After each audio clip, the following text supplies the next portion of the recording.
Muito bem, então vamos começar o nosso encontro, na nossa ação do ENAD, para discutir questõezinhas de econometria e também um pouquinho de probabilidade, baseado nas últimas avaliações do ENAD. Fizemos uma seleção, um recorte de questões, certo? Eu vou começar hoje aqui com vocês, a professora Patrícia e a professora Eliana virão na sequência ao longo desta semana, certo? Aqui nesse encontro, pessoal, eu dei prioridade, de fato, a atacar as questões logo. A gente vai abrir as questões, vai ler, vai ver o que é que está perguntando, tentar ter uma compreensão sobre o que eles cobram, de forma geral, nas questões do ENAD a respeito de econometria, certo? E tentar buscar uma estratégia de melhor solução dessas questões, certo? Então, na verdade, a revisão que a gente vai fazer aqui é de acordo com a questão proposta. Vamos tentar rever um pouquinho do conteúdo abordado, certo? Dentro do próprio contexto da questão elencada. Beleza. Vamos lá. Ó, vamos começar aqui com questãozinha 28 do ENAD de 2012. Coloquei aqui no Word, como eu estava comentando, a gente pode fazer alguma marcação, podemos fazer algum sublinhamento, algum negrito, no que foi importante aqui para essa questão. Às vezes, pessoal, como é comum em qualquer provinha de concurso, inclusive, você tem uma questão com muito texto, quando na verdade o que se pergunta é uma coisa bastante simples, certo? Mas vamos lá, ó. Nessa questãozinha 28, o que é que ele diz? Está tentando se captar o impacto de uma expansão do investimento público, IG, sobre o investimento privado, IP. Já dá para perceber aqui na equaçãozinha econométrica que está aqui abaixo, que o IP, investimento privado, é a variável dependente. Olha aqui do lado esquerdo, na equaçãozinha de regressão. Opa, IP é a variável dependente. Ok. Quais são as variáveis explicativas? Já dá para ver aqui que é esse R, esse IG, sendo que o IG está com um logaritmo. Então, olhando para a própria equação de regressão, você já sabe o que é dependente e o que é explicativo. É claro que ele tem que dizer para a gente o que é o R e o que é o IG. E ele vai explicar aqui em cima, certo? Mas você já dá uma olhadinha para já partir na vantagem. Já olha direto para a equação para saber o que é que vai esperar você aqui na pergunta. Por exemplo, o R é a taxa de juros de mercado. Ok. É claro também, pessoal, que numa questão de econometria, ele tem que falar para você o que é cada uma dessas variáveis que ele está colocando. Ele coloca com a letrinha qualquer que ele escolha, mas ele tem que explicar qual é a variável. Então, como ele está colocando aqui, ó, IP investimento privado, ok? IG investimento público, R taxa de juros. Pronto. Os betas já estão aqui, ó, menos 0,35, o beta do R, da taxa de juros, 0,15 o beta da taxa de investimento público, certo? Aqui embaixo, entre parênteses, ele vai colocar para a gente, ele vai ter que explicar o que é que está aqui, pode ser que esteja o valor T, pode ser que esteja o erro padrão, entre parênteses estão os erros padrão, pronto. Eu recomendo, pessoal, quando vocês forem fazer as questões de econometria do ENAD, marque aquilo que ele disser que está entre parênteses, abaixo dos coeficientes, porque isso pode ser fundamental para você responder a alternativa correta. Veja, para que a gente calcule a significância do coeficiente, a gente precisa do erro padrão. E, em geral, o que ele mostra abaixo do coeficiente é o erro padrão. Tá? Mas é bom você dar uma marcadazinha, opa, só para confirmar. Então, beleza, tem um erro padrão ali, eu posso usar para calcular a significância do coeficiente, caso eu precise. Como é que eu faço o cálculo, pessoal, dessa significância? É muito simples. Basta você dividir o coeficiente pelo erro padrão. Quando você dividir, se ele for superior ao T valor crítico que ele vai dar, nesse caso aqui foi 2,04, então é significativo. Mas existe uma regrinha de bolso também, que a gente pode levar para fazer a provinha do ENAD, que é o quê? Se na hora que você dividir o coeficiente pelo erro padrão, o valor der igual a 2 ou acima, em geral vai ser significativo a 5%, que é o nível de significância. Tá? Então, não esqueçam disso, certo? Já é uma regrinha de bolso que a gente pode colocar aqui para todos vocês que vão fazer qualquer questão. Você vai, tá a questãozinha, ele vai dar para você um certo erro padrão, um certo coeficiente, por exemplo, um certo beta chapéu igual, como é que tá? Deixa eu tentar ajustar aqui. um certo beta chapéu. Está bem grande aqui, ó. Igual a 0,5. Aqui está. Deixa eu tentar melhorar. Vou com o mouse mesmo. Um certo beta igual a 0,5. Pronto. E abaixo, você tem um erro padrão igual a, digamos, 0,1. Se ele pergunta para você qual é a significância desse coeficiente, basta você dividir o valor do coeficiente, 0,5, por 0,1. Então, você vai calcular o seu t, que é igual a 0,5, dividido por 0,1. Simples assim. Veja que não é difícil. Como é que a gente costuma ver as questões do ENAD? Em geral, eles fornecem para a gente um T crítico. Nesse caso aqui ele forneceu 2,04. Logo, vai ser significativo se ele superar esse T crítico. Mas mesmo que ele não dê um T crítico, se você tiver uma quantidade boa de observações, 30 ou mais, 2 é uma boa aproximação que você pode levar. Na verdade, é 1,96, mas você pode levar consigo 2 como uma boa aproximação para ser superada, ou seja, um T crítico igual a 2. Se na hora que você dividir o coeficiente pelo erro padrão passou disso, significativo, a 5%. Então você já pode ir fazer a prova lembrando disso. Mas se você tiver o Tzinho aqui explícito, melhor ainda, porque você pode comparar diretamente com ele. Claro, e isso somente se você precisar calcular a significância. Possa ser que ele esteja perguntando outra coisa, completamente diferente. Então vamos lá. Ele dá a equação, dá o erro padrão aqui, que permite a gente calcular a significância, como eu mencionei, e ele dá algumas outras informações aqui embaixo, ó, pessoal. Essas informações aqui são muito importantes. Vamos ver o que é que ele diz? S quadrado é a variância da regressão. SQT é a soma dos quadrados totais. Ok. F é a estatística F da regressão. P valor de F e aqui o T crítico. O que é que eu faço com a variância, com a soma do quadrado total e com esse F? Bom, depende. Cada um deles tem uma importância diferente na análise de regressão. Por exemplo, a estatística F é um teste conjunto da significância dos coeficientes. Por exemplo, será que o coeficiente de juros e o do investimento público são os dois juntos, ao mesmo tempo, significativos? O conjunto dos coeficientes, os dois juntos? Para você ver se eles são significativos, você vai olhar para o valor de F e para o P valor de F. Se o P valor for abaixo de 0,05, é porque os dois coeficientes são significativos conjuntamente. Então, na verdade, é uma coisa importante para lembrar também, na hora de fazer as questõezinhas de econometria, tem dois tipos de testes que a gente pode fazer. O teste T é a significância individual do coeficiente. Você vai olhar para o coeficiente de forma única, isolada, e calcular a significância dele. Já o teste F, ele vai olhar para todos os coeficientes ao mesmo tempo. E aí ele vai verificar o seguinte: será que todos eles são insignificativos, estatisticamente, ou pelo menos algum deles tem insignificância? Se eles forem todos, ao mesmo tempo, não significantes, o F vai ser bem baixinho, o valor F.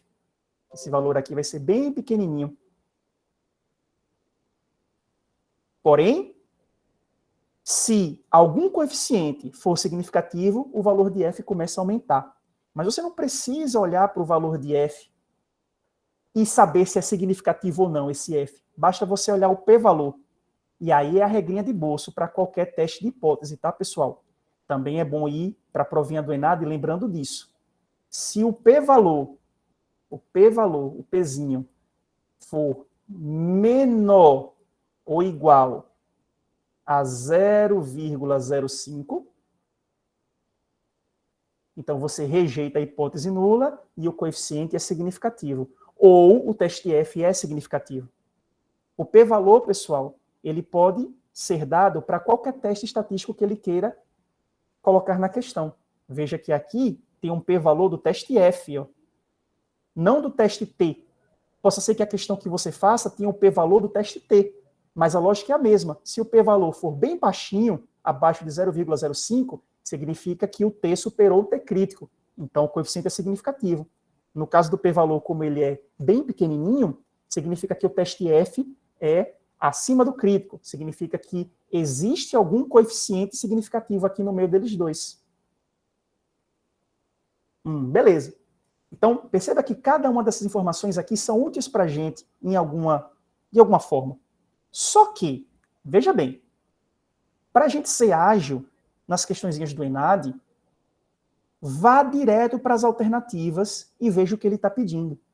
Porque se você também parar para ficar raciocinando muito tempo sobre cada elemento que está disponível aqui na questão, isso pode ser ineficiente, pode fazer com que você perca tempo demais em uma questão que possa ser que ela seja respondida bem rápido.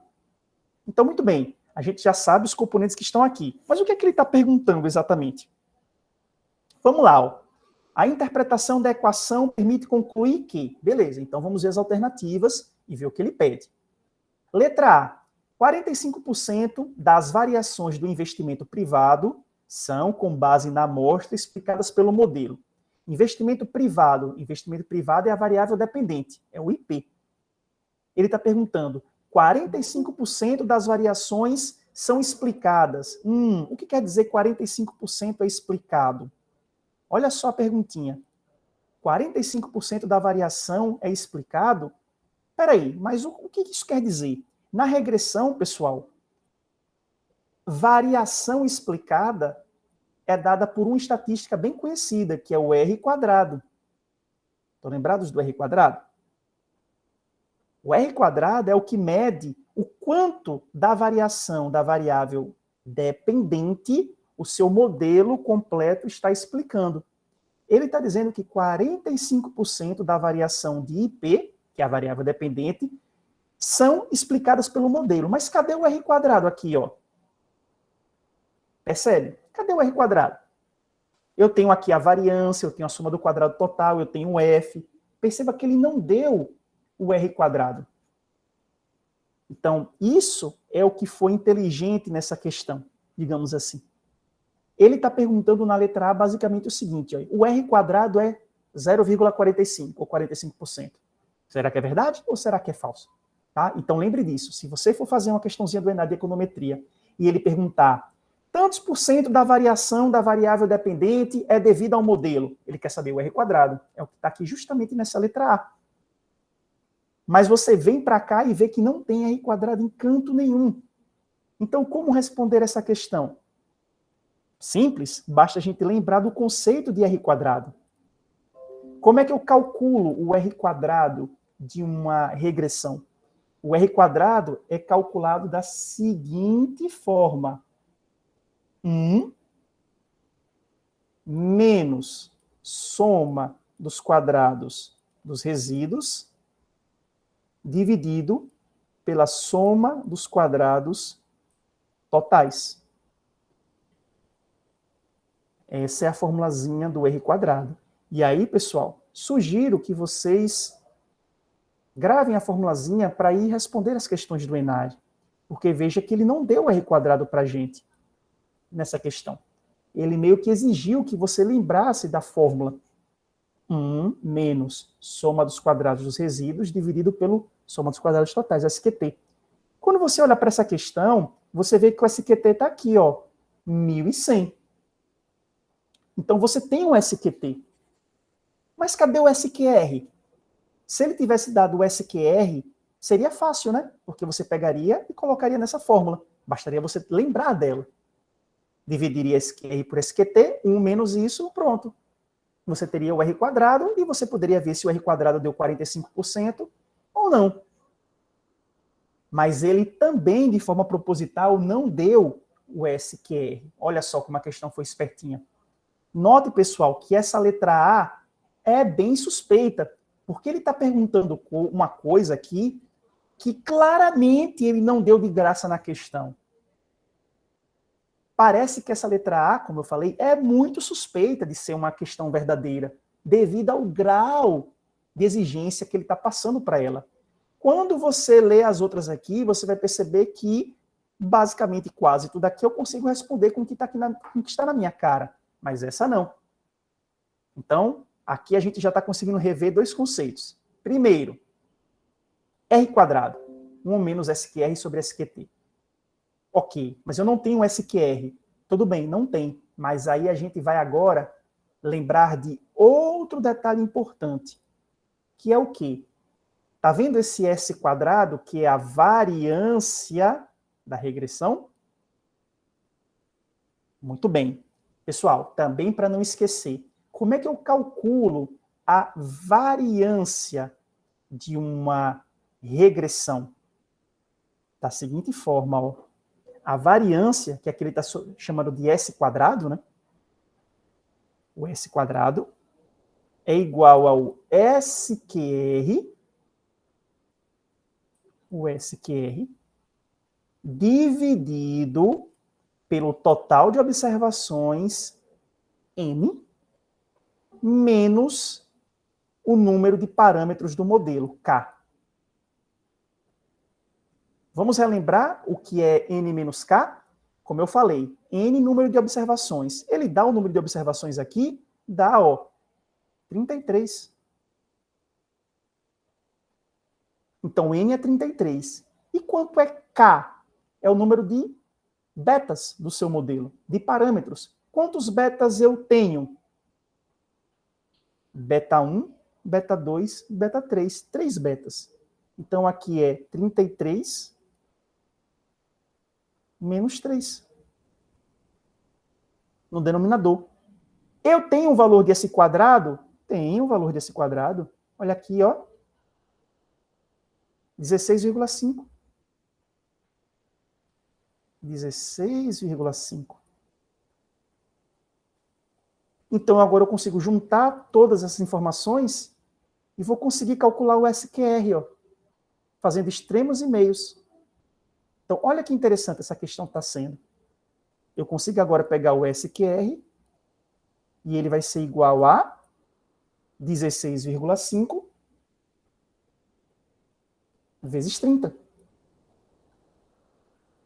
Então, realmente, é uma questão que está exigindo relembrar algumas coisinhas bem interessantes de análise de regressão.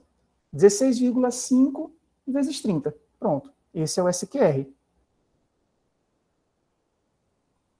Você pode deixar assim, já multiplicando. De repente, você pode deixar assim, porque já já você vai simplificar. Recomendo também, tá, pessoal? Quando vocês estiverem resolvendo as questões do ENAD, muitas vezes você deixa assim dessa forma para tentar simplificar mais tarde. Então, recomendo fazer assim, ok? Só relembrando também, esse denominador aqui, N-K, é o que a gente chama de graus de liberdade, GL. Quais são os graus de liberdade dessa regressão? Do problema, número de observações, 33, menos número de parâmetros, 3, 30. Inclusive, ele até diz aqui, ó. Então, note que as informações estão nela, na questão. Só precisamos juntar tudo para tentar responder. Então, agora eu tenho o meu SQR, que é 16,5 vezes 30, está aqui, beleza? Vou colocar na fórmula do R quadrado para ver se dá 45%. Então, agora eu venho com o meu R quadrado e vai ser 1 menos SQR, 16,5 vezes 30, dividido por SQT, 1.100. 1.100. Pronto. Aí aqui você tenta fazer algumas simplificaçõezinhas, certo? Por exemplo, cortando aqui, multiplicando 16,5 agora vezes 3, dividindo por 110. Realmente agora vai ter que fazer a continha. De fato, pessoal, quando você fizer essa continha do R quadrado, vai dar 0,45. Que é exatamente o que ele pede aqui na questão. E aí você responderia corretamente. Mas, claro, outra forma, pessoal, de você responder, e eu acho que os outros professores já comentaram sobre isso, é você fazer o quê? Por eliminação. Será que você conseguiria chegar na letra A eliminando as alternativas anteriores? Ou seja, vou descartando tudo aquilo que for falso, com certeza eu sei que é falso, para ver o que sobra no final? É outra estratégia. Digamos que você esqueceu de calcular o R². Você não conseguiu perceber esse caminho que a gente fez aqui. Pegar a variância, SQR dividido por N menos K, isolar o SQR, colocar na formulazinha do R², 1 menos SQR sobre SQT para dar 0,45. Você esqueceu. Bom, então o que você poderia fazer? Letra A, não sei. Bom, pula. Não sei se ela está certa ou está errada. Beleza. Letra B. Vamos lá, letra B? Soma dos quadrados dos resíduos. SQR, 16,5. Bom, será que SQR é 16,5? Não, pessoal. 16,5 é a variância, não o SQR. Se você pelo menos lembrasse que a variância é o SQR dividido pelos graus de liberdade, já saberia que aquilo está errado. Então ele fez para confundir, né? Então o SQR não é 16,5. 16,5 é a variância. Ele até fala, ó, variância. SQR é a soma dos quadrados dos resíduos, é outra coisa. Você tem que dividir a soma dos quadrados por N menos K para achar a variância. Então, letra B tá falsa. Então, você poderia vir aqui e dizer, não, B tá falso. C. O impacto produzido pelo investimento público, IG, sobre o investimento privado é significativo no nível de confiança de 95. O que é que eu falei no início do comentário? Para ser significativo, eu vou ter que dividir 0,15 pelo erro padrão e tem que dar acima de 2,4, 0,4. Pessoal, olha bem para cá, ó. Dica para fazer questãozinha de econometria. Se o coeficiente for menor que o erro padrão, é não significativo de cara. Se o coeficiente for igual ao erro padrão, também é não significativo.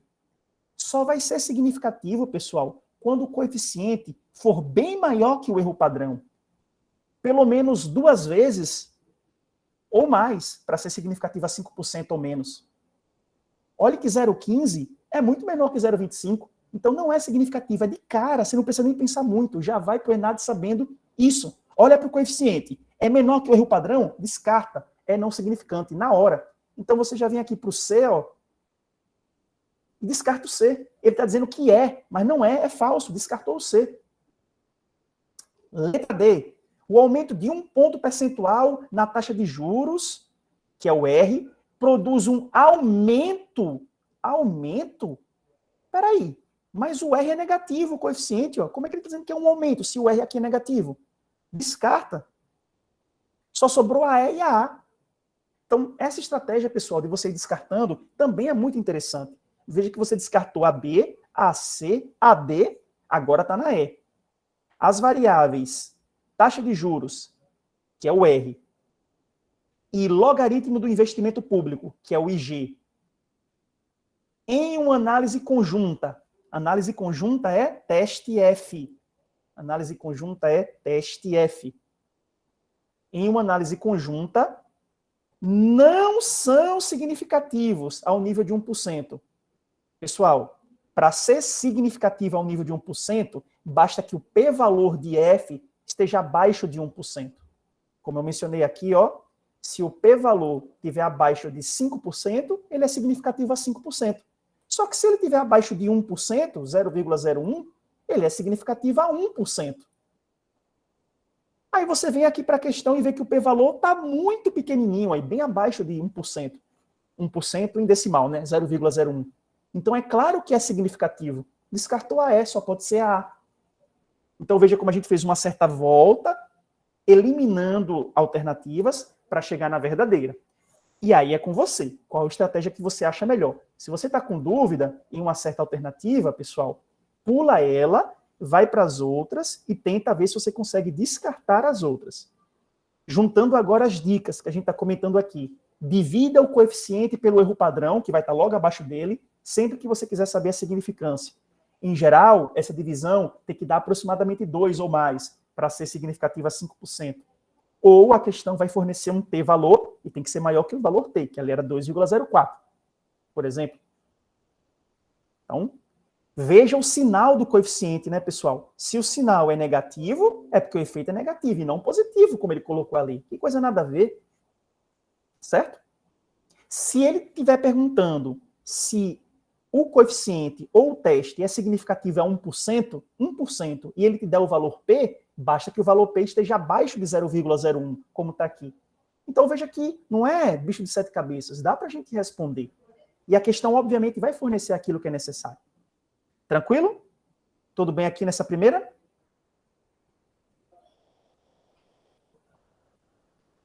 Podemos ir para uma outra?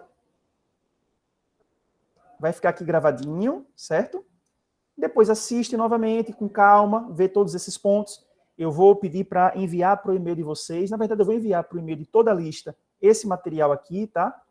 Que a gente selecionou das questões, ok? Aqui na aulinha é só vir para pegar o gabarito. Você pode baixar a própria prova do ENAD, é claro, e ver lá o gabarito, sem problema nenhum, certo? Ok, passamos por ela. Vamos tentar fazer uma outra um pouquinho mais rápido? Vamos ver se a gente consegue. Olha essa 29. Essa 29 tem muito texto. Muito texto e, diferentemente da anterior, não tem nenhum conjunto numérico de SQT, F, S quadrado. Não tem nada, ó. Olha aqui, ó. Não tem nem erro padrão embaixo. Não tem nem os coeficientes, está tudo nos betas, ó. Não tem nenhum valor. Interessante. Essa questão é uma questão teórica apenas. Vê que não tem valor de beta, não tem valor de t, não tem valor de p, não tem número nenhum. Como é que eu vou responder? Provavelmente porque é uma questão teórica. Não vai pedir para você calcular significância, nem nada do tipo. Então também se prepare, porque possa ser que a questão seja desse jeito. Ok, mas teórica em que sentido? Vamos ver? Na discussão sobre os determinantes da renda dos indivíduos, argumenta-se que a experiência e a educação influenciam a renda no mercado de trabalho. Experiência e educação. Beleza. Influenciam positivamente mais a renda no mercado de trabalho. Ok. Contudo, o efeito da educação é convexo, enquanto o efeito da experiência é côncavo. O que isso quer dizer, pessoal? Convexo e côncavo, em termos de uma equação de regressão. Quando eu disser que uma certa variável tem um efeito convexo, significa que ela tem um retorno crescente. Toda vez que eu disser que uma variável tem um comportamento côncavo, quer dizer que ela tem retorno decrescente. Na verdade, ele explica aqui, ó, 1 ano a mais de educação aumenta cada vez mais a renda, ao passo que 1 ano a mais de experiência aumenta cada vez menos a renda.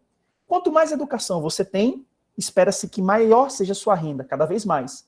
Mas quanto mais experiência de trabalho você tem, a sua renda vai aumentando, mas os ganhos são cada vez menores, é um tipo de retorno decrescente. Então é só isso que ele quer dizer.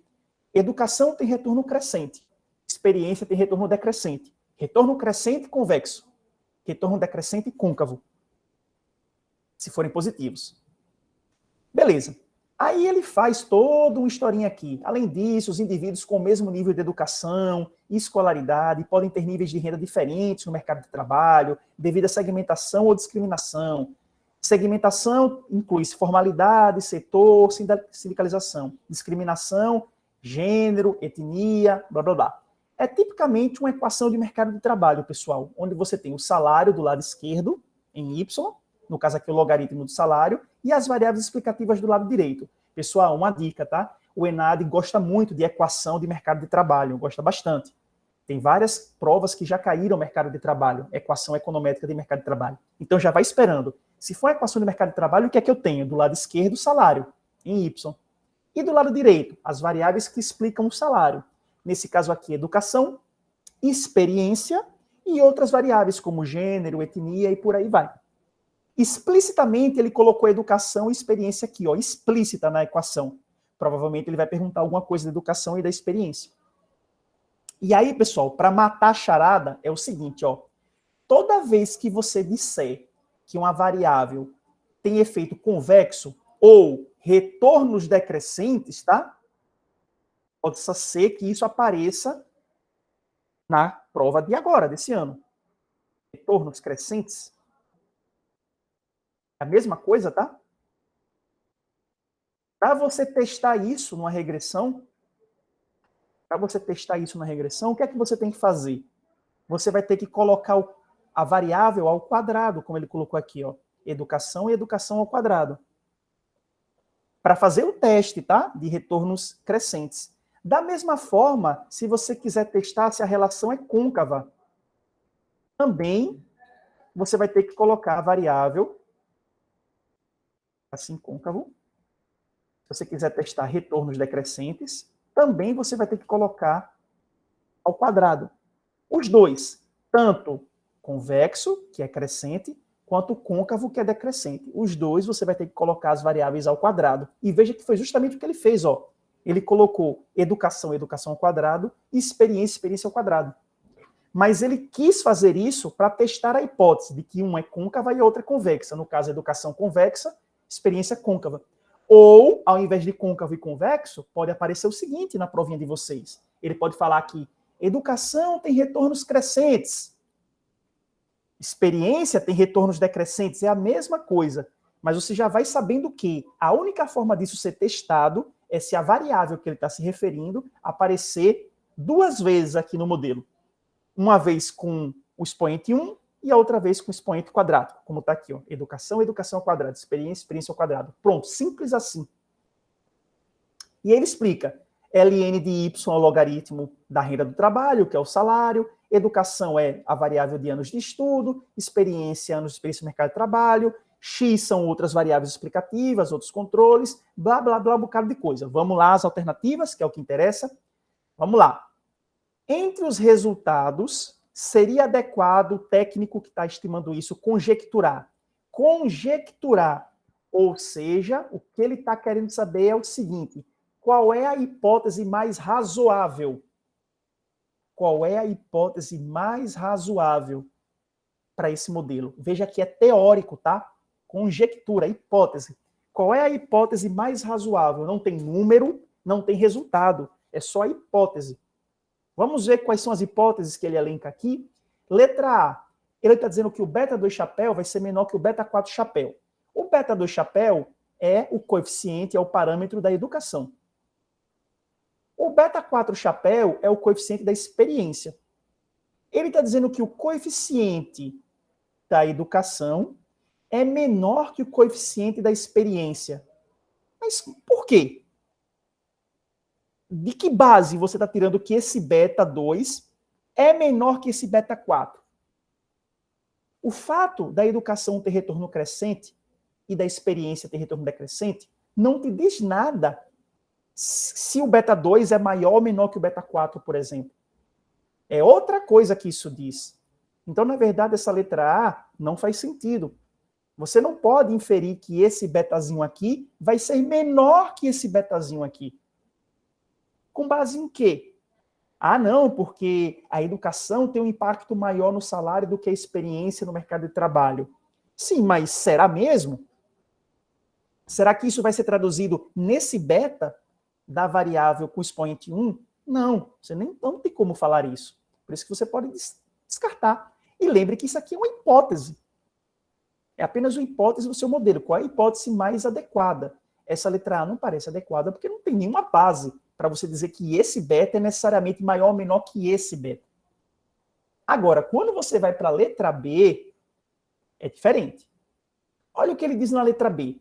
Beta 3 chapéu maior que zero, ou seja, esse beta aqui, ó, do quadrado da educação é maior que zero. Esse beta aqui é maior que zero. E o beta 5 menor que zero. E esse beta aqui é menor que zero, ó. Aí sim, pessoal. Então vamos agora lembrar de uma coisa muito importante, tá? Para quando for fazer as questõezinhas do ENAD. Veja bem, sempre que você tiver um modelo onde a variável aparece ao quadrado, como é esse caso aqui, ó, ela aparece ao quadrado, certo? Duas coisas podem acontecer. Ou essa variável vai ter um retorno crescente, convexo, ou vai ter um retorno decrescente, côncavo. Como é que eu sei se ela vai ter um retorno crescente ou decrescente? Bora lá. No caso da educação,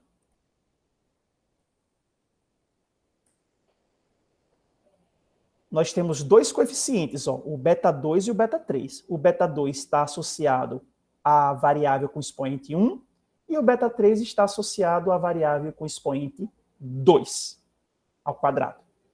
Então, veja bem, se no nosso modelo o beta 2 chapéu for maior que zero, maior quanto? Só maior. E o beta 3 chapéu também for maior que zero, isso significa retorno crescente, ou seja, convexo. Então, a gente pode fazer a provinha do ENAD lembrando o seguinte, sempre que eu tiver uma equaçãozinha dessa forma, com a variável ao quadrado e com expoente 1, eu vou olhar os coeficientes do expoente 1 e do expoente ao quadrado. Se o do expoente 1 for positivo e do expoente ao quadrado for positivo também, retorno crescente convexo. Agora, se de repente o coeficiente do expoente 1 for positivo e do expoente ao quadrado fosse negativo, aí seria côncavo, ou seja, retorno decrescente. Seria côncavo. Pronto. É apenas isso que você precisa saber para ir fazer a provinha, se pedir alguma consideração sobre retorno crescente, decrescente, côncavo ou convexo da variável no modelo. Bem simples. Vamos novamente.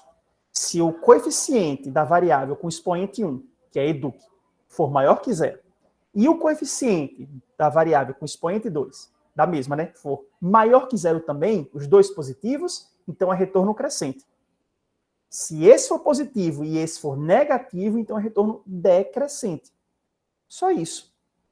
Aí veja, na letra B, ele está fazendo um questionamento, uma hipótese, justamente sobre o beta 3, que é o coeficiente da variável quadrática, e beta 5, que é o coeficiente da variável quadrática de experiência. Ou seja, beta 3 é o do EDUC ao quadrado, e beta 5 é o do experiência ao quadrado.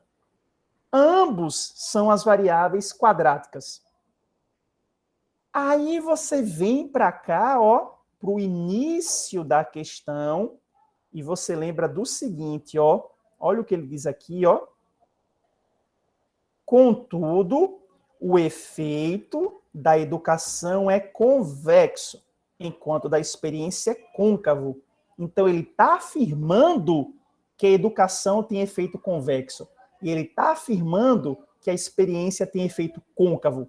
Espera lá, se você já está me dizendo que, de acordo com a sua literatura, o seu entendimento é que a educação é convexa, a única forma de acontecer isso na regressão é se o beta 2 for positivo e o beta 3 for positivo.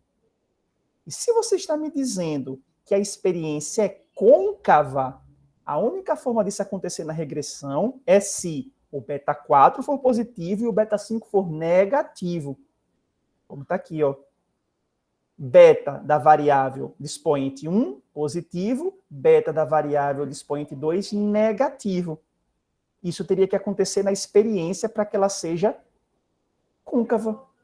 Então, para que a questão faça sentido, ele afirma logo na introdução da questão já o que ele quer. Entende? É como se eu estivesse dizendo para você, olha, eu estou te falando, a experiência é côncava e a educação é convexa. Ah, é isso mesmo? Então, a única forma disso acontecer na regressão é se o beta 3 for positivo e o beta 5 for negativo, exatamente como está na letra B. Ó. Exatamente como está aqui na letra B. Então, essa é uma questão com muito texto, pessoal, mas nenhuma conta. Nenhuma conta. Tá? Tudo é apenas uma interpretação do que ele está pedindo. Então, vamos já juntar o que aprendemos aqui nessa questão para, se na provinha deste ano cair alguma coisa, alguma regressão, onde tem a variável ao quadrado, seja uma ou duas aqui, né? Veja que aqui tem uma variável edu, que é ao quadrado, e aqui tem experiência ao quadrado. Então, duas variáveiszinhas do seu modelo estão ao quadrado. Não tem problema. Seja uma ou seja outra, atente-se. Olhe para o coeficiente da variável ao quadrado. Se ele for positivo, convexo. Se ele for negativo, côncavo. Se ele for positivo, quanto mais dessa variável, cada vez melhor. Se ele for negativo, quanto mais dessa variável, o ganho é cada vez menor. Retorno crescente, retorno decrescente. E aí você rapidinho vê que é exatamente o que ele está dizendo na letra B. E aí você já mata essa questão também. E a gente pode ir para outra. E aí, para você melhorar, né, a questão do tempo aqui disponível, achou a letrinha correta, já vai-se embora. Já pode partir para a próxima. Facilita aqui o gerenciamento do tempo. E aí podemos ir já para a questão 20. Tranquilo? Lembrando, essa questão de variável quadrática e coeficiente da variável quadrática. Tranquilo? Fácil de lembrar também, né? Perceba que não é muita coisa. Ok? Tudo bem? Podemos ir aqui para a questãozinha 20.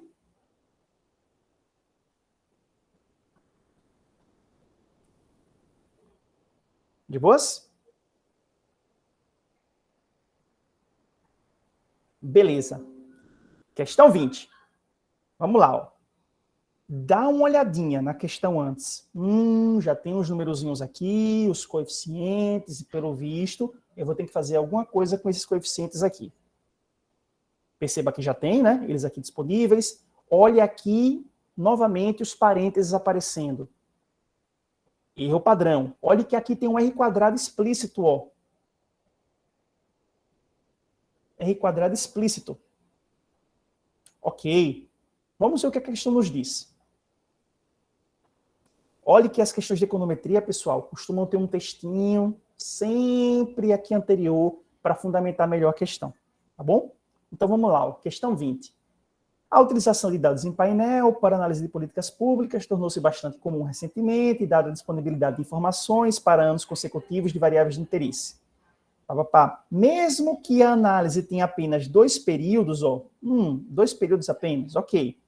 No que se refere à variável dependente, a existência de informações anuais para vários períodos consecutivos da variável explicativa permite a utilização de defasagem distribuída. Então, esse aqui provavelmente vai ser um modelo onde as variáveis explicativas estão com defasagem.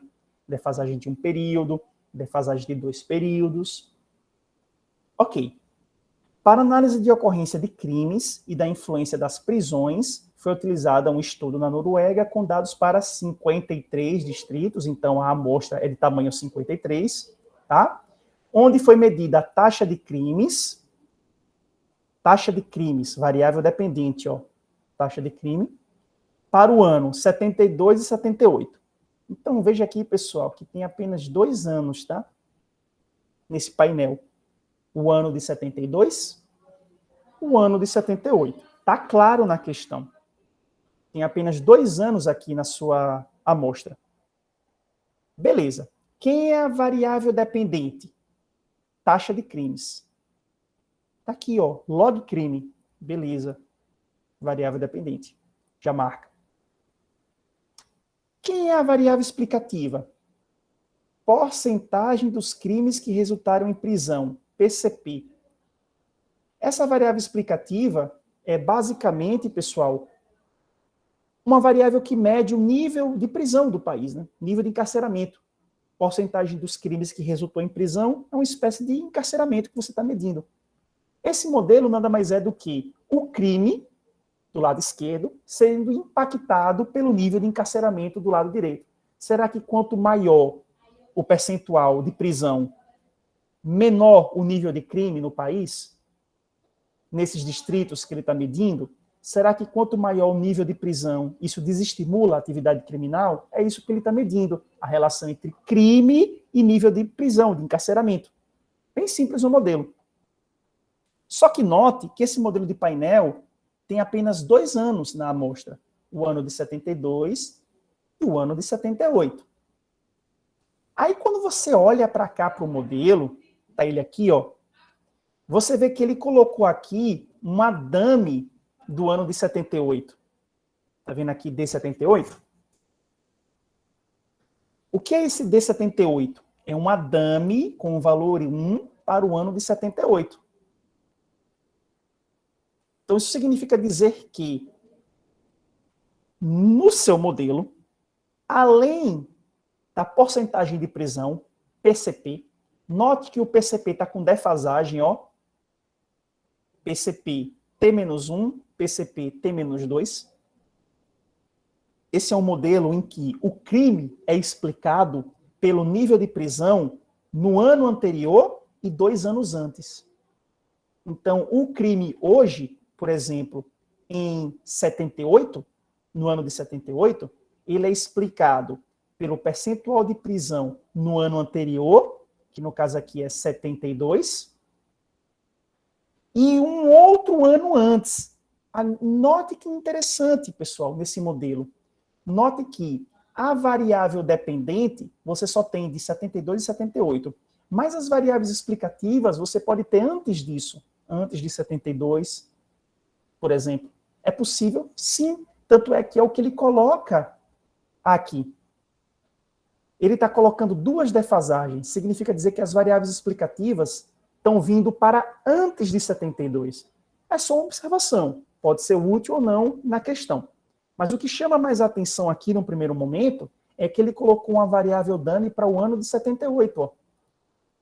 Lembre, pessoal, que você pode colocar uma variável dummy para os anos da sua amostra, contanto que você não coloque para todos os anos. Se você tiver 2 anos, você só pode colocar uma dummy. Se você tiver 3 anos, 2 dummies. Se você tiver 10 anos, 9 dummies. A quantidade de dummies para os anos é igual à quantidade de anos menos 1. Então, ele colocou apenas para o ano de 78, está correto. Ele poderia ter colocado para o ano de 72, ao invés de 78. Também estaria correto, não tem problema. Então, beleza, ele botou de 78 aqui, botou o percentual de crimes com uma defasagem, o percentual de crimes com 2 defasagens, até aí tudo bem. Explica o que é o 78, que é uma dummy, com valor igual a 1 para o ano de 78 e 0 para 72. Ora, só tem 2 anos na variável dependente. E essa dummy serve justamente para captar alguma informação que o ano de 78 possa ter e possa ajudar a explicar o crime de 78. Se ele quisesse, ele poderia colocar uma dummy de 72. E aí você estaria tentando captar algum efeito que o ano de 72 está trazendo para o seu modelo, ao invés do ano de 78. Você escolhe para que ano você coloca a sua dummy, contanto que você não coloque para os 2 anos. Tá? Então, você colocou para um ano só de 78, e aí tudo bem, certo? Os alfas são os efeitos fixos do painel, até aí tudo bem também, beleza? O U é o termo de erro. Tá. Aí aqui, ele mostra o resultado do modelo. Só que, pessoal, esse modelo que ele está mostrando aqui, esse resultado, tem um deltazinho, ó. Tá vendo o deltazinho? Vamos lembrar, o que é esse delta, pessoal? Esse delta é o que a gente chama de primeira diferença. O que é que o delta faz? Quando você aplica o delta no seu modelo, veja que ele aplicou o delta do lado esquerdo e aplicou o delta do lado direito em todas as variáveis. Você aplica o delta no modelo inteiro, tanto do lado esquerdo quanto no lado direito em todas as variáveis. Então, quando você aplica o delta, o que é que você está fazendo? Você está calculando ou estimando um modelo que é a diferença de um ano para o outro. Esse operador aqui é o que a gente chama de primeira diferença, delta. A gente chama ele de primeira diferença, PD. Primeira diferença. E o que é que o delta faz? Quando você aplica o delta, você calcula a diferença da variável do ano t para o ano t menos 1. Ou seja, hoje menos ontem. T menos t menos 1. Ora, eu só tenho 2 anos. 7,8, 7,2. Então, quando eu aplico a primeira diferença, eu vou ter a subtração de 78 em relação a 72, ou 78 menos 72. A subtração da variável dependente e a subtração das variáveis explicativas. Aí, olha só. Tá vendo aqui o beta zero? Esse beta zero, ele vai desaparecer. Por que ele vai desaparecer? Porque quando eu fizer o delta do beta zero, quando eu calcular o delta do beta zero, vai ser o beta zero de 78, que é beta zero, menos o beta zero de 72, que é beta zero de novo. É um intercepto, né? Dá zero. Então sumiu o beta zero. Corta beta zero, não tem beta zero mais aqui. Quando eu fizer o delta da dummy, o delta dessa dummy aqui, que é a dummy de 78, vai ser igual a delta, que é esse coeficiente aqui, ó, dela, delta zero, em 78, né? Menos 0 em 72. Afinal, a dummy é igual a 0 em 72, ó. 0 em 72. Então, delta em 78 menos 0, delta. E aí ele coloca aqui o valor de delta encontrado, 0,086. Então, o que é que essa questão, na verdade, quer da gente? Primeiro, essa questão quer que a gente entenda como é que fica um modelo quando você aplica o delta, que é a primeira diferença. Basicamente, o modelo fica da seguinte forma. Você vai fazer a subtração de cada variável do ano corrente menos do ano anterior. Como ele só coloca 2 anos, fica fácil, porque é só 78 menos 72. E eu acredito que se a gente tiver alguma questão no ENAD onde ele cobre o operador delta, ele também só vai dar 2 anos para você. Porque aí vai ficar mais fácil. Vai ser só a subtração do ano final menos o ano inicial. Então, crime de 78 menos crime de 72. É o delta crime, como está aqui. Beta 0 de 78 menos beta 0 de 72. Corta. Dummy de 78. Dummy de 78 é 1, é o delta. Menos dummy de 72 é 0. Só sobrou o delta, veio para cá. Aqui é a estimativa. Prisão em defasagem. Menos a prisão do ano anterior. Continua valendo. Está aqui o delta prisão. E aqui tem o coeficiente beta 1. Prisão com 2 defasagens, menos prisão do ano anterior. Continua existindo. E aí está aqui o beta, menos 0,0132 estimado. Alfa I de 78, menos alfa I de 72. Corta, porque alfa I é o mesmo em todos os anos. Lembre do que ele fala aqui, ó. A existência de informações anuais para vários períodos consecutivos das variáveis explicativas permite a construção do modelo de defasagens. Ou seja, pessoal, em resumo, o crime só tem de 78 e 72.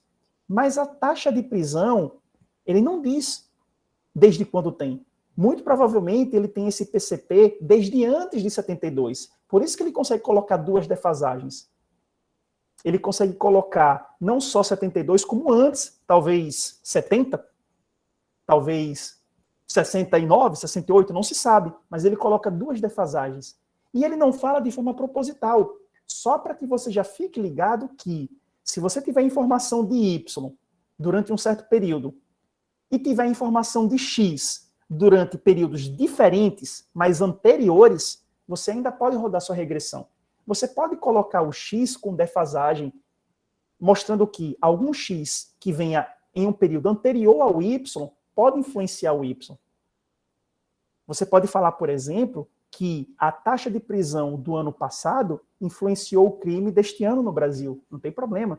Você pode falar que a taxa de prisão de 2 anos atrás influenciou o crime no Brasil neste ano. Não tem problema. 3 anos atrás, 4 anos atrás. É isso que a gente chama de defasagem. Essa é a questão, tá? Agora sim, pessoal, sendo muito sincero, eu acho que perguntas sobre as defasagens, o mérito das defasagens, elas são um pouco mais avançadas. Não sei se isso necessariamente seria cobrado.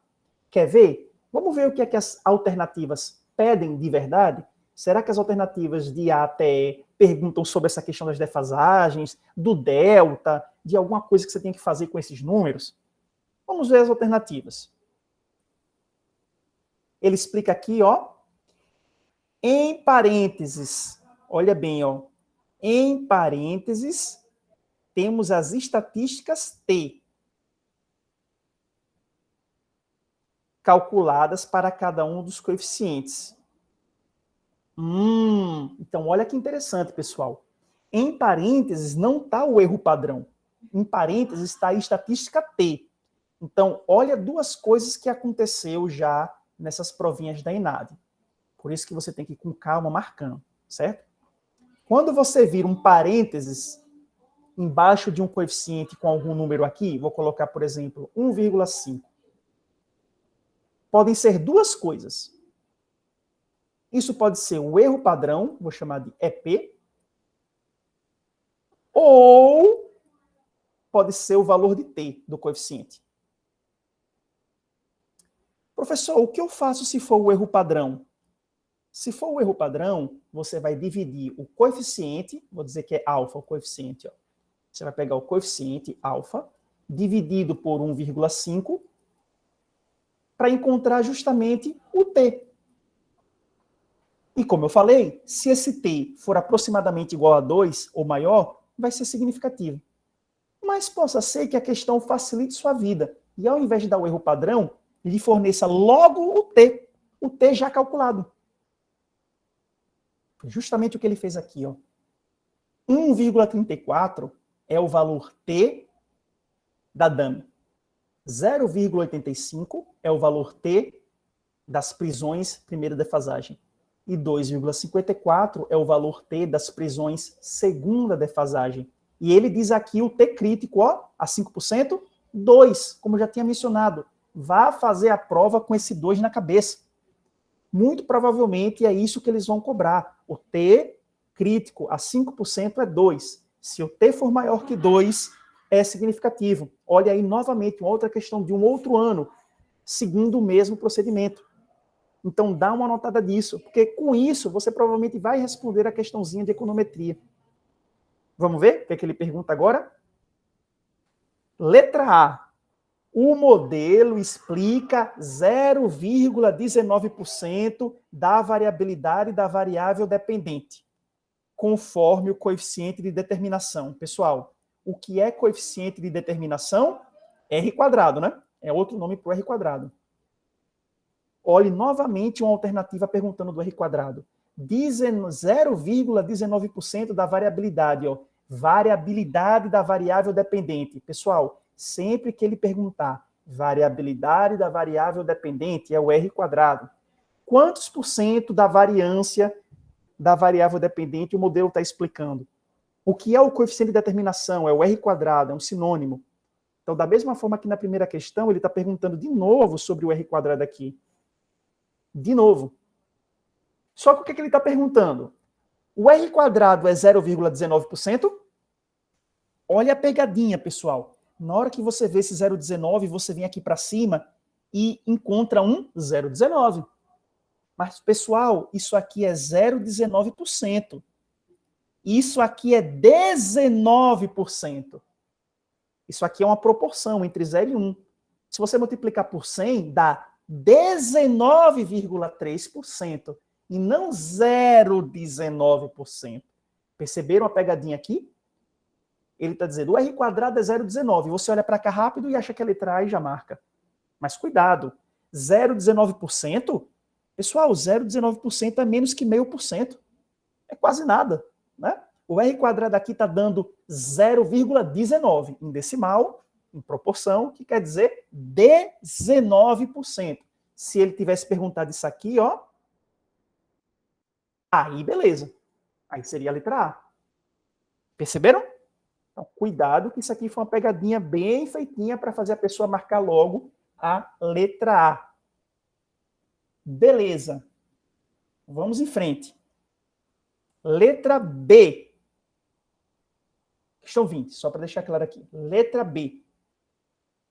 Os crimes seriam declinantes conforme a constante estimada na ausência de prisões no período considerado. Peraí. Os crimes seriam declinantes de acordo com a constante na ausência de prisão. Peraí, qual foi o valor da constante? O valor da constante foi 0,086, que na verdade é o da Dami. 0,086 positivo, né? Não é negativo. Ele está dizendo que é declinante conforme a constante. Pessoal, é só olhar a constante. Está aqui a constante, ela é positiva, não é negativa. Então, descarta a letra B. Letra C. Um aumento de 10% nas prisões resultaria, em média, em uma queda de 1,32% na taxa de crimes com duas defasagens. Beleza, você vai para o coeficiente de duas defasagens, que é esse aqui, duas defasagens, e ele está dizendo que um aumento de 10% nas prisões. Bom, pessoal, agora a gente tem que lembrar o que é um modelo em logaritmo, não é? Toda vez que eu tenho um modelo onde a variável dependente está em logaritmo e as explicativas não estão em logaritmo, para você calcular o impacto percentual, você tem que multiplicar o coeficiente por 100, depois de você dar o impacto, porque aqui está em decimal. É só isso que tem que lembrar. Toda vez que você tiver log do lado esquerdo e as explicativas não estiverem em log, você vai ter que multiplicar o coeficiente por 100 no final, para fazer análise percentual. Então, vamos lá. Um aumento de 10% nas prisões. 10%. Eu teria que multiplicar primeiro por 10. 10 dá 0,13. Então, olha só. Quando eu multiplicasse por 10, daria 0,13. Depois que eu multiplicar por 10, eu tenho que multiplicar agora por 100 para virar o percentual. 0,13 por 100, 13%. E aí ele está dizendo que é 1,32? Não, né? Essa questão aqui é para a pessoa que não está ligada em como o modelo com logaritmo funciona, poderia confundir. Então não é 1,32, é 13,2. Você multiplica por 10, que é o que ele quer, depois multiplica por 100. Lembrando que por que multiplica por 100? Porque toda vez que o seu modelo tiver logaritmo do lado esquerdo, mas não tiver logaritmo do lado direito, tem que multiplicar o coeficiente vezes 100 para poder dar o impacto percentual. Então a gente fez isso. Ó. Você pode multiplicar por 100 primeiro, 10, 100, 1,32. Vezes 10, 13%. Então, não é a letra C. Letra D. As prisões efetuadas em 72 têm efeito negativo e são estatisticamente significativas ao nível de significância de 5% para a redução da criminalidade. As prisões efetuadas no ano de 72. As prisões efetuadas no ano de 72. Onde é que estão as prisões? É o PCP. Peraí, a de 72, cadê a de 72? É essa daqui, ó, é a primeira defasagem. É isso que tem que entender. A primeira defasagem é o primeiro ano anterior, que é 72. E a segunda defasagem, professor, é que ano? Algum ano antes de 72, ele nem quis dizer. Poderia ser o ano de 71, de 70, não sei. Eu sei que a primeira defasagem é o ano imediatamente anterior ao ano corrente. Como eu tenho apenas 2 anos, considero o ano corrente como o último e o ano anterior como 72. Então, PCP T-1 é o ano de 72. São as prisões em 72. PCP T-2 são as prisões antes de 72, em algum momento antes. Então, ele está dizendo que as prisões de 72 têm efeito negativo. Ok? Negativo, tem um menuzinho aqui. Ok. e são significativas. Será que elas são significativas, pessoal? Ao nível de 5%, o que é que eu vou olhar agora? O valor T. Só que o valor T é esse aqui do meio, ó, é 0,85. Lembre que 1,34 é o dessa, 0,85 é o que a gente está interessado, e 2,54 é o da terceira. O valor T é 0,85. Só que o T crítico é 2. 0,85 está abaixo de 2. Então, não é significativo. Ele está dizendo que é. Falso, não é. Acabou. Só restou a letra E. Por eliminação. Não é A, não é B, não é C, não é D. Não é. É. Então, veja que aqui, pessoal, ele precisou, ou ele demandou da gente, que a gente soubesse como ler esses valores T. E a leitura é muito simples. Se o valor T estiver abaixo desse, não é significativo. Se o valor T estiver acima desse, é significativo. Veja a letra E. As prisões efetuadas com a defasagem de 2 períodos, a última, tem efeito negativo, menos, e são significativas ao nível de 5%. Será que são? 2,54 maior que 2. Se você tivesse começado da letra E, já teria marcado de cara, né? Mas, em resumo, pessoal, o que é que a gente pode aprender dessa questão aqui? Veja o valor T ou então o erro padrão. Se ele te der o erro padrão, você pega o coeficiente que está acima e divide pelo erro padrão, para aí sim você gerar o valor T, como está aqui, ó, coeficiente dividido pelo erro padrão, e com esse valor T, você vai ver o T crítico que ele vai dar na questão. Em geral, o T crítico vai girar em torno de 2, como a gente já está vendo, é um padrão, né? É um padrão. O T crítico em torno de 2, que é o T crítico usual a 5%. É uma ótima dica para você ir fazer a prova do ENAD para a econometria, no caso, né? Na hora de chegar nas questões de econometria. Pegar o T crítico, já vai anotado mentalmente, é 2 a 5%. Se for maior que 2 é significativo. Se não for, não é significativo. Então, tá aqui já outra questãozinha muito interessante para a gente ter em mente. Beleza, pessoal? Tranquilo? De boinha?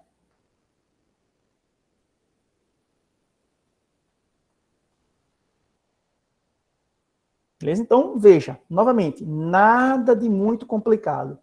Basicamente é interpretação do valor T, interpretação de significância. Muita coisa gira em torno disso. Vamos mais uma questãozinha, já que a gente começou um pouquinho depois. Mais uma questãozinha. Questão 25, de 2018.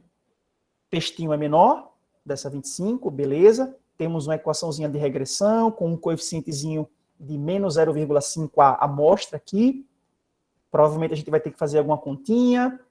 Tem alguns valorzinhos aqui. As questõezinhas parecem bem de boa, nada muito grande na pergunta. Parece uma questão fácil de responder. Vamos ver? Um pesquisador resolveu estimar uma versão da lei de Ockham, que faz a relação entre desemprego natural, que é a taxa natural de desemprego, e produto, né? Gap do produto, crescimento do produto. Um pesquisador resolveu estimar uma versão da lei de Ockham para determinado país X. O resultado é apresentado na equação a seguir. Está aqui a equação de regressão. O que é o T, que está do lado esquerdo? O T é a taxa de desemprego. Ok, é a taxa de desemprego do ano T. De boas. O que é o N? O N, ó. O que é o N, que está aqui, a primeira variável? É a taxa de desemprego natural. Ok. Menos 0,5 G de Y. O que é o G de Y? Ele diz taxa de crescimento do produto. Ok. E o E é o erro. Parece bem tranquilo. Taxa de desemprego do ano, taxa de desemprego natural, taxa de crescimento do PIB. Nada demais. O país apresenta uma taxa natural de 10%. Pessoal, anota, dá uma grifadinha. ele já deu uma informação importante, ele está afirmando, ó, o país apresenta uma taxa de desemprego natural igual a 10, está aí na nossa cara. Vamos usar isso de alguma forma, né? Se ele está mostrando para a gente, alguma coisa nós vamos fazer com esses 10%. Vamos em frente. Com o objetivo de analisar a predição do modelo, o pesquisador utilizou os dados a seguir. Vamos ver os dados que ele utilizou? Dados anuais selecionados.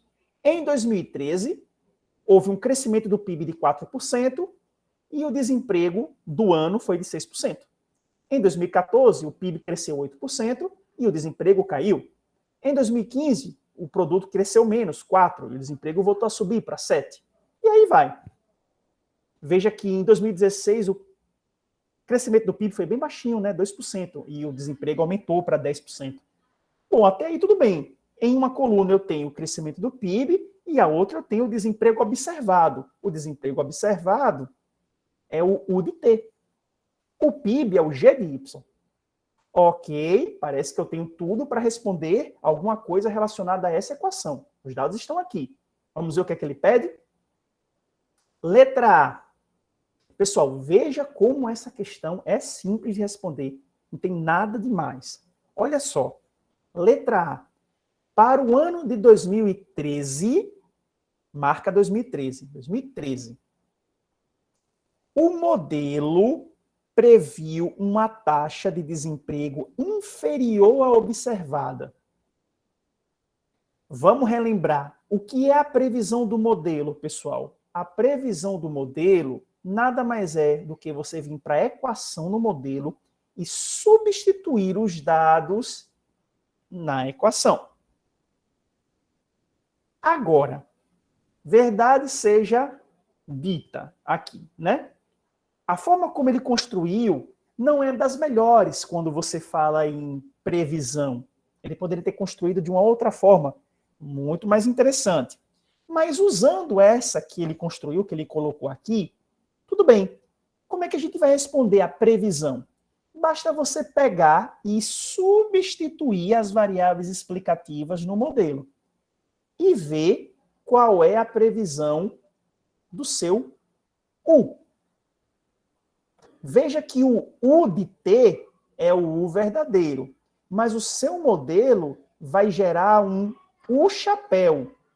Lembra do chapéuzinho?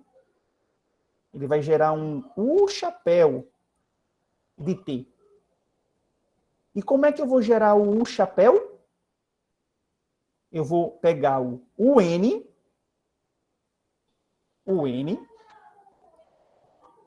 menos 0,5 vezes o G de Y do ano que eu quero prever.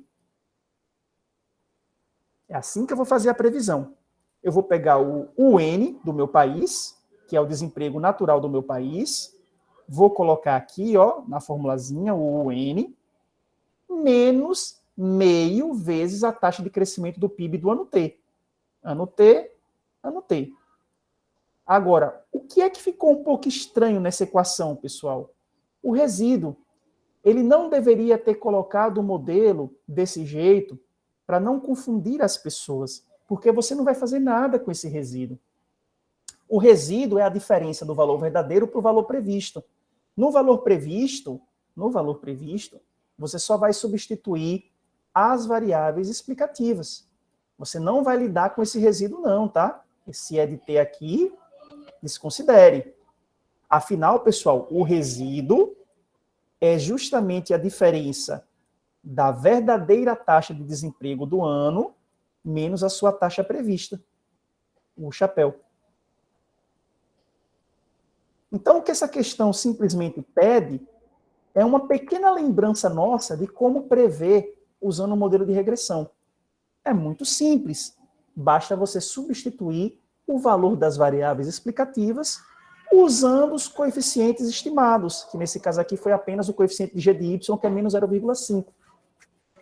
Aí você pode perguntar, mas eu vou colocar o que no lugar de U de N? Cadê o U de N? Já que aqui é crescimento do PIB. O U de N está aqui, ó. o país apresenta uma taxa de desemprego natural igual a 10%. Então, o DN, pessoal, vai ser 10%. Acabou. O DN vai ser 10. Você pode colocar assim, ó, 10. Já sabemos que é tudo porcentagem. O DN é 10. Ele disse isso. É claro que ele teria que dizer para você. Não tem, pessoal, como você prever o desemprego sem você ter todos os valores das variáveis explicativas envolvidas. Então, não se afobe. Olhe a questão, procure, que vai estar lá em algum lugar, e está aqui. Taxa de desemprego de 10. Natural. Coloco 10 aqui, plugo aqui, 10. Ou 10 menos 0,5, 10 menos 0,5, vezes a taxa do PIB. Pronto, depende apenas da taxa do PIB. Essa é minha equação de previsão. Ó. Olha como ela é simples. 10 menos 0,5 vezes taxa do PIB. Super tranquilo. Com isso, eu consigo resolver a questão. Ou, pelo menos, é a única coisa que eu tenho para resolver a questão. Não tenho nada mais do que isso aqui. 10 menos 0,5 vezes crescimento do PIB. É o que eu tenho. A questão vai ter que girar em torno disso. Será que ela gira em torno disso? Para o ano de 2013, o modelo previu uma taxa de desemprego inferior à verdadeira. Pessoal, observada é a taxa verdadeira, tá? Taxa verdadeira, 6%. Qual foi a que o meu modelo previu? Ele previu 10 menos 0,5 vezes o crescimento do PIB em 2013. Mas qual foi o crescimento do PIB em 2013? 4%. Então, vamos colocar na equação 10 menos 0,5 vezes 4. 0,5 vezes 4 dá 2. 10 menos 2 dá 8. Então, o meu modelo previu para 2013, posso anotar aqui do lado, ó, o meu modelo previu para 2013, 10 menos 0,5 vezes 2. O meu chapéu de 2013 foi igual a 10 menos 0,5 vezes 2. Pessoal, 10 menos 0,5 vezes 2, 0,5 vezes 2, desculpe, 4, né? 0,5 vezes 4. Você pode perguntar, da onde eu tirei esse 4? Da tabela. Essa primeira coluna, taxa de crescimento do PIB, é o que você vai substituir no lugar de G de Y. 4. Isso aqui dá 8. Então, o seu modelo está prevendo uma taxa de desemprego de 8%. É o que o modelo está prevendo. 8%.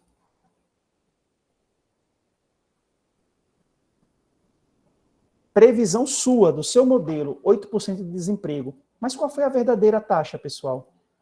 6.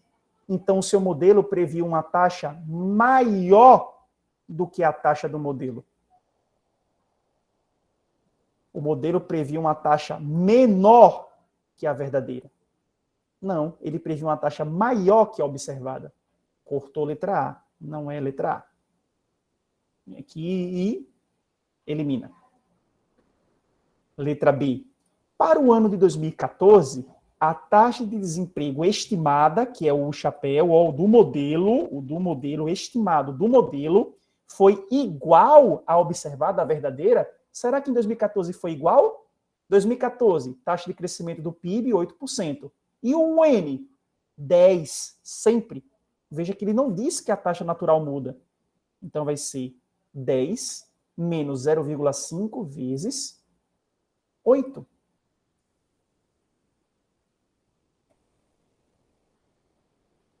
8. Meio vezes 8, 4. 10 menos 4, 6. Então, a sua previsão foi de desemprego de 6%. Em 2014 agora, claro, né? 2014. Será que 6% bateu com a verdadeira? Não, a verdadeira foi 5%. Ó. Não foi igual. Corta. Tá vendo como é simples, pessoal? É só substituir numa equaçãozinha bem básica. A matemática é bem simples do que estamos fazendo aqui. Isso, Cássio. Você vai usar, você pode usar o número absoluto. E por que você pode usar o número absoluto? Porque se você colocar em decimal, que é em proporção, que a gente chama, né? 0,04, 0,7, vai dar no mesmo. No final, você vai multiplicar por 100 e vai voltar a porcentagem. Então, já é uma dica. Como está tudo em porcentagem, pessoal, quando estiver tudo em porcentagem, use o número absoluto da porcentagem. Agora, se tiver algumas coisas em porcentagens, outras não, talvez seja interessante você converter e usar tudo no mesmo padrão, que é, por exemplo, o padrão proporcional decimal. Mas nesse caso aqui, o N 10%, crescimento 4%, já vai ser em porcentagem. O seu resultado já é necessariamente na razão 1 sobre 100, né, que é em percentual. Então tudo bem, facilita, né? Porque senão a pessoa poderia querer converter para decimal, que é para proporção, 0,04, 0,08, 0,10. Aí vai só perder tempo. Então, pode usar o número absoluto sem medo. E, de fato, aqui, pessoal, é uma continha muito simples. Olha como a continha é bem tranquila. Não está exigindo muito, não. E eu acredito que se na prova do ENAD deste ano tiver uma questão como essa, que é para você prever usando o modelo, a equação não vai ser muito grande, porque você tem que substituir pouco. Você não pode sair substituindo meio mundo de coisa. 5, 6 variáveis explicativas para fazer o cálculo. Não, cada uma com um coeficiente. Imagine, cada variável explicativa com o seu coeficiente. Aqui você só tem um coeficiente, ó, 0,5. Imagine 3 ou 4 coeficientes para você multiplicar. Percebam que o ENAD não faz esse tipo de coisa. Eles fazem de um jeito para que o cálculo seja o mais rápido possível. No máximo, uma divisãozinha, uma multiplicação simples. Porque o que importa é entender o que está sendo pedido. E não necessariamente fazer uma conta muito complicada. É um padrão. Todas as de econometria que eu selecionei aqui são desse padrão. Tá? Bem tranquilo. Então, novamente, você vem para cá. B descartado. Letra C. Para o ano de 2015, o modelo, nossa equação, a nossa, essa, superestimou a taxa. Pessoal, o que é superestimar a taxa? Previu acima da verdadeira. Superestimou. Previu acima da verdadeira. Será que o nosso modelo em 2015 previu acima da verdadeira? Onde é que está a verdadeira? Está aqui, ó, observada. 2015 é 7. Para a questão C estar correta, o nosso modelo tem que prever algo acima de 7. Será que ele previu algo acima de 7? Vamos ver? 2015.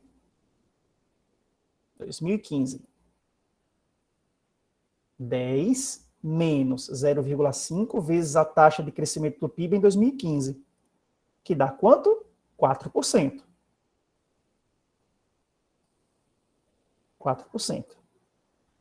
Usei o número absoluto porque está tudo em porcentagem. Mas se eu fizesse em decimal, também daria certo. Só ia ter que multiplicar por 100 no final para voltar para percentual, caso eu queira. 4 vezes 0,5, 2. 10 menos 2, 8. Nosso modelo previu uma taxa de 8. Mas qual foi a taxa verdadeira? 7. Então, nosso modelo previu acima de 7. Superestimou. Então, é isso mesmo. Está certa a letra C. E a letra D e E, ele pergunta justamente do resíduo, o erro de previsão. A diferença do verdadeiro para o previsto. Já sabe, né? O erro de previsão é a diferença do verdadeiro, do observado, para o previsto. Se o previsto estiver abaixo do verdadeiro, vai ter um erro de previsão positivo. Se ele estiver acima, vai ter um erro de previsão negativo. Simples assim. Mas olhe como a gente já encontrou a letra C rapidinho aqui, só fazendo 3 continhas bem básicas. Beleza, pessoal? Ficou claro? Difícil, não é, né? Mas simples. Isso aqui que a gente fez. Tá? Então, tá aí para vocês também darem uma olhadinha.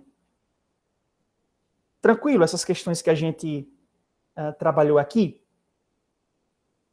Veja que a gente pega um certo padrão das questões da ENAD. Muita questão perguntando sobre significância, certo?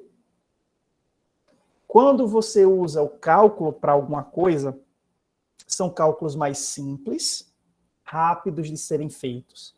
Agora, é interessante ter atenção para alguns conceitos, como, por exemplo, o R², veja que ele perguntou mais de uma vez, que é o percentual de variância explicada, por exemplo.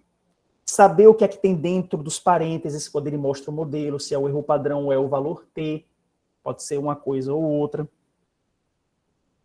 Então, tenta verificar esses padrõezinhos que aparecem, certo? O que é que eu vou fazer, pessoal? Eu vou enviar por e-mail para vocês, todos aqueles que estão cadastrados aqui na ação, as questões que eu selecionei, tá certo? Vou enviar todas elas ali com o gabarito, ok? E depois eu vou gravar mais um videozinho e aí eu compartilho com vocês, para que a gente não se estenda demais, já que a ação do ENAD estava marcada até 7, né, hoje. Eu vou compartilhar, depois eu vou gravar um outro vídeo, compartilho com os e-mails de vocês, só complementando, resolvendo um pouco mais das questões aqui de econometria, beleza? Mas vocês vão ver que seguem um padrão parecido. É ir para o ENAD lembrando do T crítico igual a 2 em geral, sabendo o que é o erro padrão, como usá-lo para calcular a significância, como eu falei, o que é o R², o que é a soma dos quadrados dos resíduos, por exemplo, certo?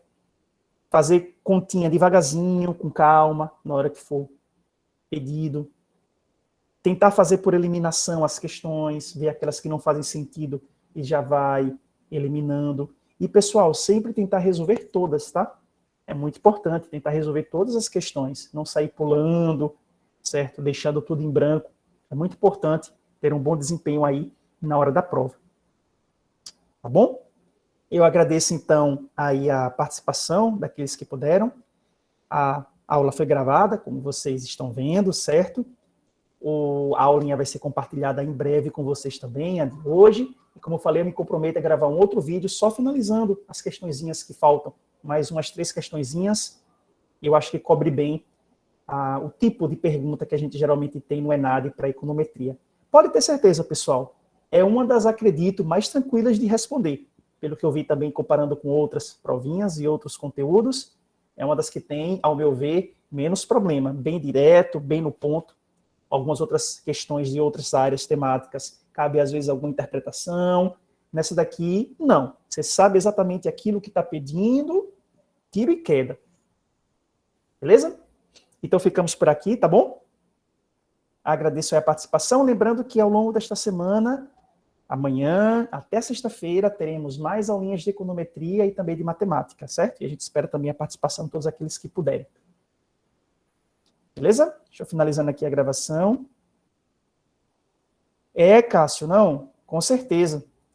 A gente já está providenciando isso daí.